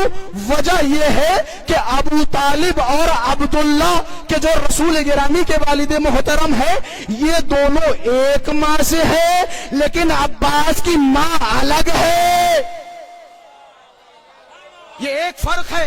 اچھا بات آ گئی تو کہتا چلوں مقابلہ کس کا کس سے, کہنے سے پہلے کچھ سوچو تو صحیح, تم کس کا کس سے مقابلہ کر رہے ہو. اسی طرح ایک خاتون حرہ بنت حلیمہ سعدیہ, مولا کی مداح, مولا کی چاہنے والی. حجاج بن یوسف کا دور ہے. حجاج نے ایک پابندی لگا رکھی تھی, کوئی بھی علی کی افضلیت کا اقرار نہیں کرے گا. کوئی بھی یہ نہیں کہے گا کہ جناب والا علی صف سے افضل ہے. کوئی بھی علی کی برتری کا عقیدہ نہیں رکھے گا. حجاج بن یوسف کے پاس کوئی گیا اور جانے کے بعد کہنے لگا حجاج تو علی کے ذکر پر پابندیاں لگا رہا ہے. حرہ بنت حلیمہ سعدیہ جگہ جگہ علی کی افضلیت بیان کر رہی ہیں کہ اچھا میرے دور حکومت میں اتنی سختیوں کے باوجود بلاؤ حرہ بنت حلیمہ سعدیہ کو. یاد رکھیے گا مقابلہ کس کا کس سے, کس کا کس سے. حرہ بنت حلیمہ سعدیہ کو حاضر کیا گیا کہ یا حرہ انت تفضلین علیا علی فلان و فلان و فلان و فلان و فلان و فلان. عادت ہو گئی ہے. اے حرہ بنت حلیمہ سعدیہ, کیا آپ علی کو ہر ایرے غیرے نتھو خیرے پر فضیلت قرار دے رہی ہیں؟ یہ میں اپنے الفاظ بیان کر رہا ہوں. ان کی نظر میں یہ نتھو خیرے بھی بڑے خیر تھے کہ تم علی کو ان سب پر برتر و بلند مانتی ہو. بھول گئے مقابلہ کس کا کس سے. حرہ بنت حلیمہ سعدیہ نے کتنی معصومیت سے جواب دیا کہ نہیں خیر میں نے تو ایسا عقیدہ نہیں بیان کیا. حجاج حیران و پریشان ہوا کہ یہ کیسی باتیں کر رہی ہو, مجھے خبر یہ ملی ہے کہ تم علی کی افضلیت کی قائلہ ہو, تم علی کی افضلیت بیان کرتی پھرتی ہو.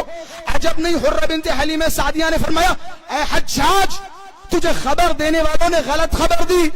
اس دنیا میں کسی کو اس لائق سمجھتی ہی نہیں جس کا مقابلہ علی سے کروں.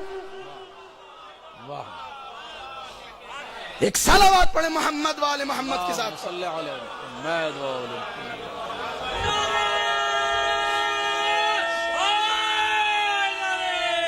یا علی یا علی.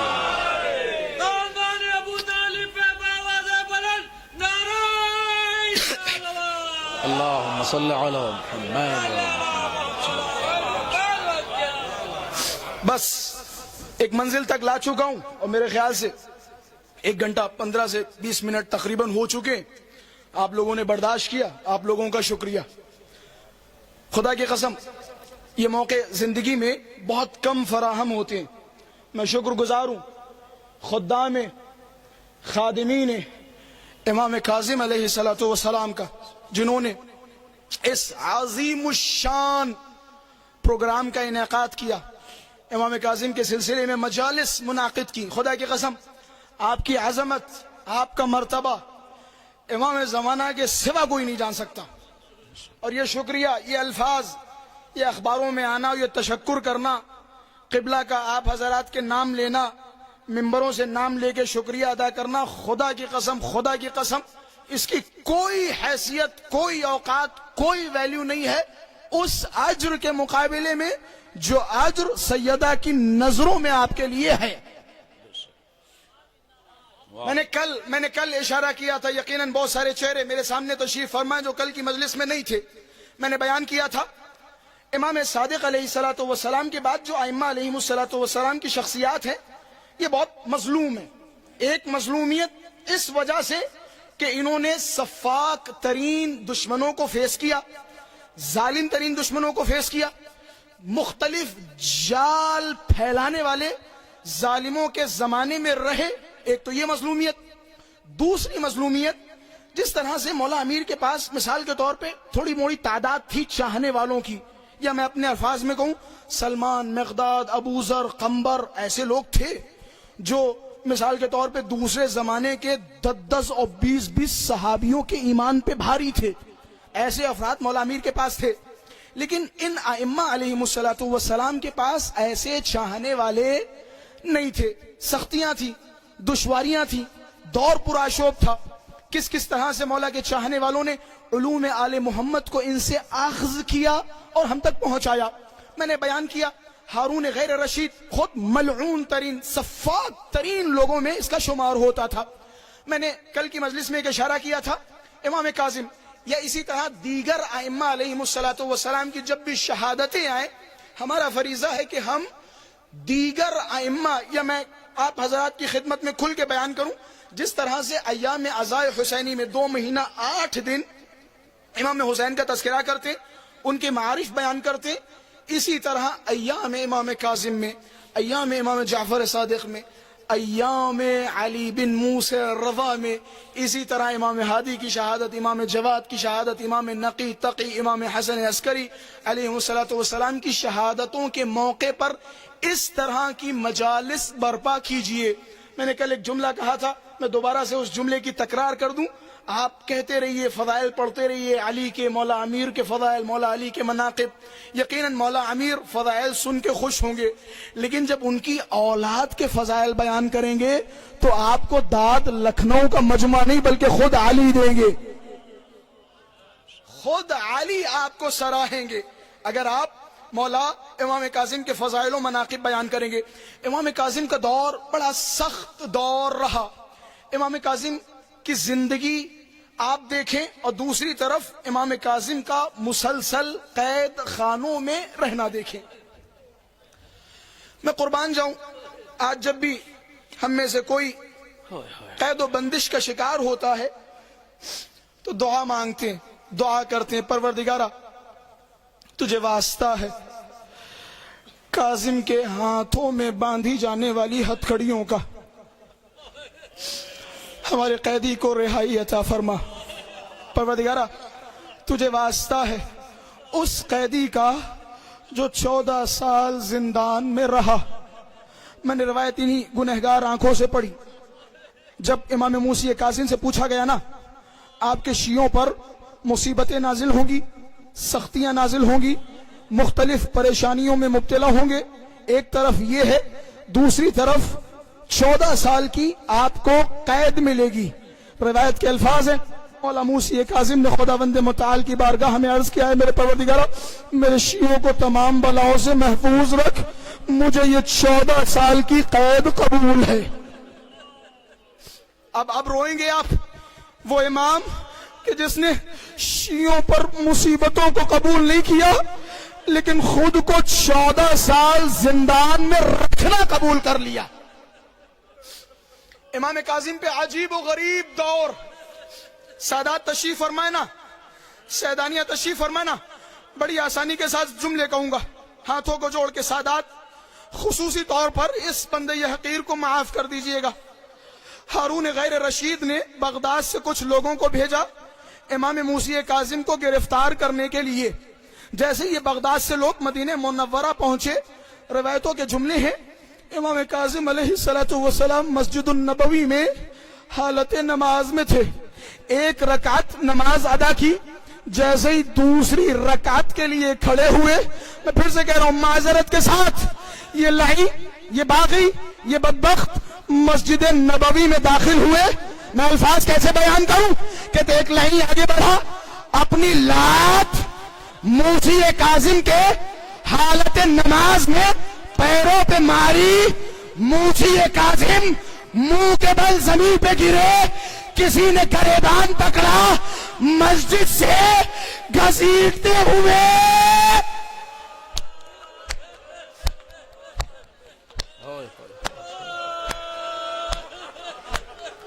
مجھے معاف کرنا, لیکن جملہ یاد آ گیا.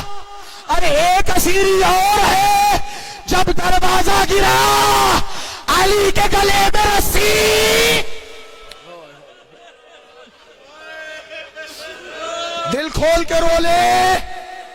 مظلوم امام کی غربت پر, اس امام کی غربت پر جسے 14 برس زندہ میں رکھا گیا. امام کو ہارون کے سامنے پیش کیا گیا. میں ذمہ داری کے ساتھ مولانا صاحب نقل کر رہا ہوں, روایت کے جملے ہیں جیسے ہی ہارون کے سامنے مولا کو پیش کیا گیا نا, روایت کے جملے ہیں ہارون نے مولا کے گالوں پر اس طرح سے ٹھڈی پر ہاتھ رکھا, ایک گالی دی.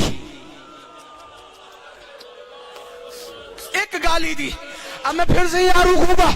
مولا ایک گالی اور یاد آتی ہے, جب زہرا کا لاڈلا زی سے زمین پہ آیا, لڑی آگے بڑھے, اپنے پیروں سے بے حرمتی کی.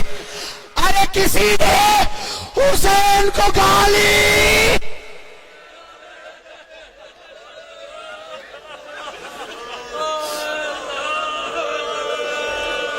اللہ آپ کو طاقت دے, اللہ آپ کو حوصلہ دے.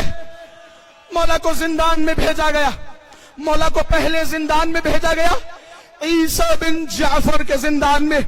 امام جیسے ہی عیسیٰ بن جعفر کے زندان میں پہنچے نا, دونوں ہاتھوں کو بلند کیا, اللہم انی سألتک, اے میرے پروردگارہ میں نے تجھ سے بارہا یہ سوال کیا تھا, میں نے گزارش کی تھی, اے میرے پروردگارہ کوئی فرصت کا موقع مجھے عطا فرما دے. وَلَقَدْ فَعَلْتَ فَلَكَ الْحَمْدِ, تو نے وہ فرصت کا موقع مجھے عطا کر دیا, مجھے زندان دے دیا. میں اس زندان میں جاؤں گا, نمازیں پڑھوں گا, اس زندان میں تیری عبادت کروں گا, سجدے کروں گا, میں ہاتھوں کو جوڑوں گا. امام جب گئے تھے نا, امام کے یہ الفاظ ہیں, لیکن تھوڑے دنوں کے بعد امام نے دامن کو بڑھایا, ہاتھوں کو بلند کیا, اے میرے پروردگارا مجھے زندان سے نجات دے.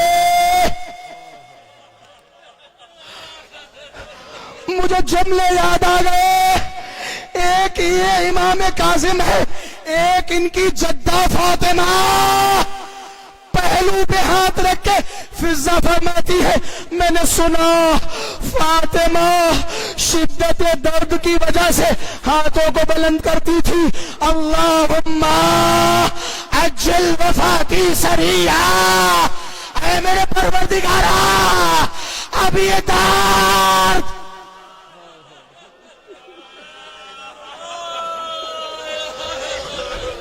اللہ آپ کو صبر دے. آپ تھکے ہوئے ہیں لیکن آپ کی آوازیں جب بلند ہونا تو ان آوازوں کو ضرور یاد کرنا.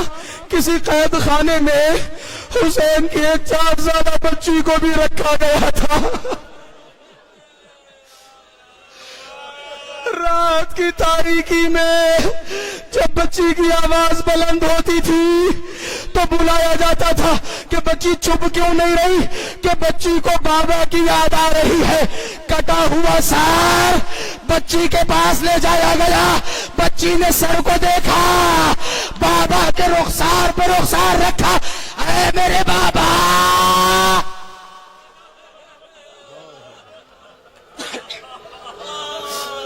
اللہ اکبر. بس میں نے تمام کیے مصائب. ابھی زندان کی زیارت کی جائے گی. ختم کیے مصائب. 1 سال امام کاظم اس زندان میں رہے، وہاں سے نکالا گیا. پھر امام کاظم کو فضل بن ربیع کے زندان میں بھیجا گیا. آپ تحمل کر پائیں گے؟ آپ میں سے کسی نے اس زندان کی زیارت کی؟ انبر صاحب آپ کا شکریہ، آپ نے زندان بنایا. میں نے ابھی دیکھا، بہت معذرت کے ساتھ، آپ نے زندان بہت بڑا بنایا ہے، بہت بڑا بنایا ہے. روایتوں میں ملتا ہے کہ امام کو جس زندان میں رکھا گیا، امام جب رکوع سے سر بلند کرتے تھے، امام کا سر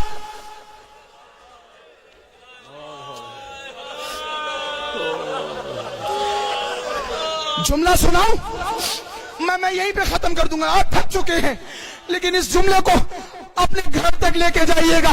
جب رات میں سوئیے گا نا، امام کی مصیبت کو یاد کیجیے گا. توارن فی ظلم المطامیر. آپ کو پتا توارا کسے کہا جاتا ہے؟ توارا کہا جاتا ہے، تھوڑی دیر اگر آپ نہ بھی روئے نا تو کوئی مسئلہ نہیں ہے، لیکن اس جملے کو سمجھ جائیے. امام جس زندان میں رکھے گئے نا، اس زندان کی کیفیت کو محسوس کر لیجئے. ایک روایت نظر آتی ہے، جب امام کو فضل بن ربیع کے زندان میں رکھا گیا، ہارون نے ایک اونچائی سے دیکھا، زندان کی طرف نظر ڈالی. کیا دیکھا؟ ایک مصلی پہ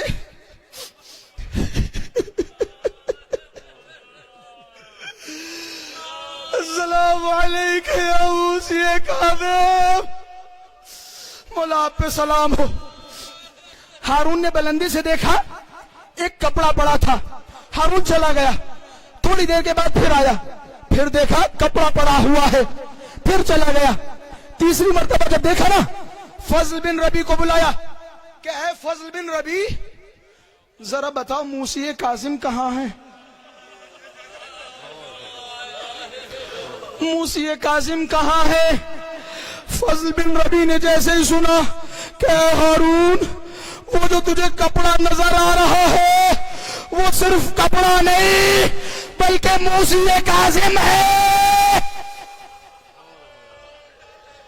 موسی کاظم ہے. کہتے امامت میں جتنے بھی گزرے ان میں سب سے لاغر، سب سے دبلا پتلا اگر کوئی امام تھا تو وہ موسی کاظم تھا.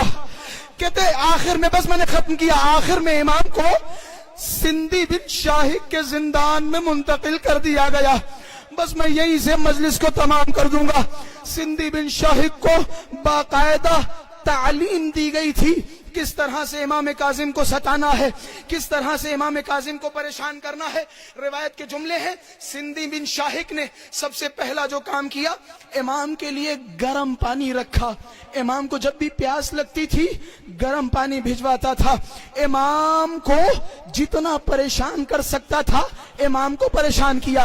لفظ آیا ہے متوارن فی ظلم المطامیر، تواری کہا جاتا ہے. مثال کے طور پہ میری طرف دیکھیں، کس طرح کے قید خانے کو کہا جاتا ہے؟